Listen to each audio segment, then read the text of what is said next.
for today's Neuris recipe, I've taken 1 cup of plain flour or maida. This is 1/4 cup of fine rava or semolina, 1/4 cup of melted ghee or clarified butter, salt to taste, and approximately 1/4 cup of water. Now I'm going to add the flour as well as the rava or the semolina to a bowl, add some salt to taste, and mix the three well. Now, if you don't have fine semolina, just grind the medium semolina in your mixer pot. Now, I'm going to add 7 teaspoons of hot ghee to this, and I'm going to crumble this mixture with my fingers till it starts to resemble breadcrumbs. So you should be able to hold the mixture like this. That means the ghee has nicely coated the flour. And now we're just going to add very little water at a time and just mix everything. We don't want a very soggy dough and we don't want a very dry dough. So just add a little water at a time. Mix all the dough really well.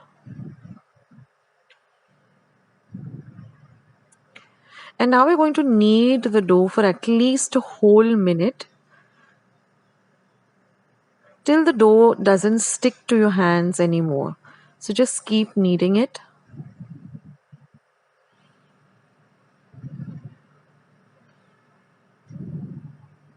This is very important that you knead the dough well, because we want a very flexible dough, and it shouldn't stick to your fingers or your hands as you're kneading it. So I'm going to add a few drops of the ghee again, and I'm just going to again knead it really well. So a whole minute at least you need to knead this dough.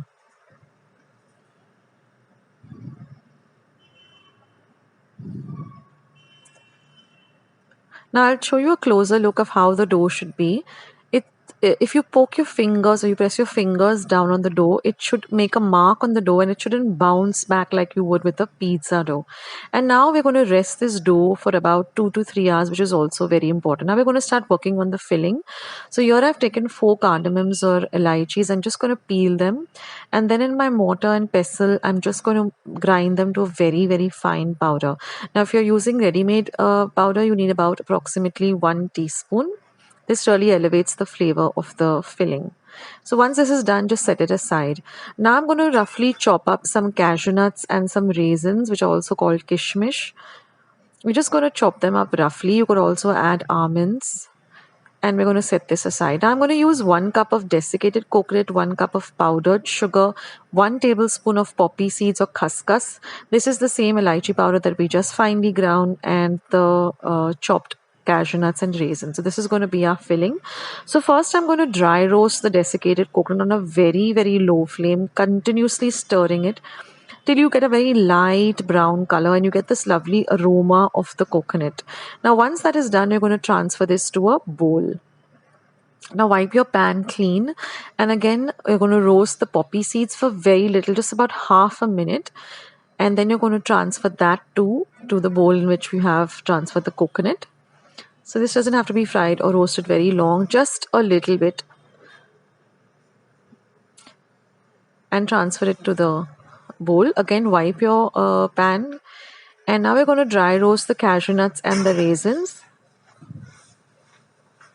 and again transfer that to the bowl. So now we finish with roasting. Now we're just going to add the cardamom powder that we ground, and we're going to give this a good mix.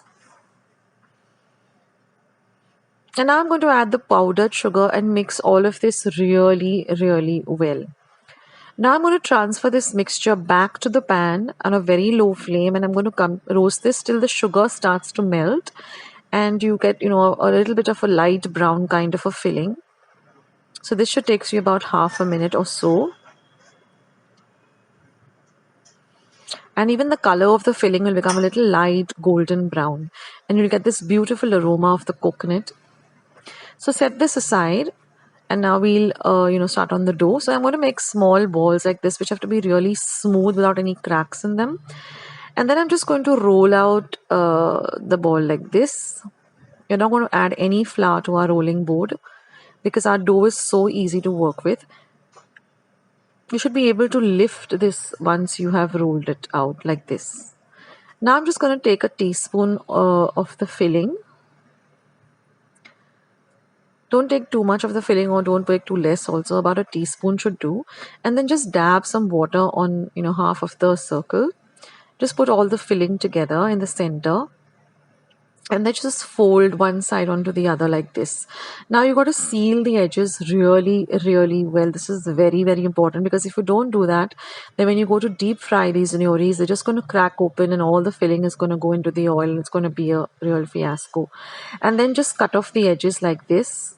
If you don't have a cutter like this, you can just use a pizza cutter or regular knife and then just dab this design down. That's also optional, and then you get this beautiful Neuri.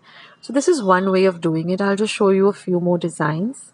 So this is the same design. I'm just showing it to you again. Now, if you don't have this kind of a cutter, you can also make a design with a fork by just pressing down the fork on, once you have cut off the extra edges.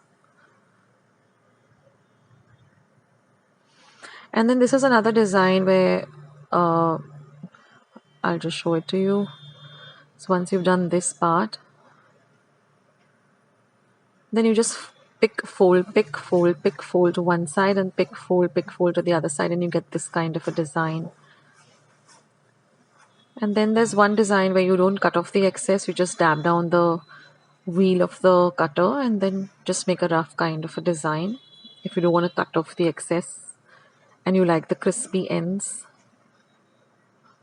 And one is where you just cut off the excess and just leave it at that without making any other designs. So there are lots and lots of ways of making these Neuris.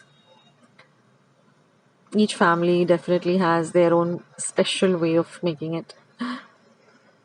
So that's it. And then once all your Neuris are done, you're just going to heat up your oil. Now you can just put a ball of the dough into the oil to test if the oil is ready. And once the ball comes up like this and turns brown, your oil is all ready. So you just put the Neuris into the pan. Don't overcrowd the pan. And then just fry them till they're nice and golden brown in color. And drain off the excess oil onto some kitchen napkins, and that's it, friends. Your Neuris are all ready to enjoy. They're really crispy and crunchy, and the filling also is really yummy. So I hope you give this recipe a try.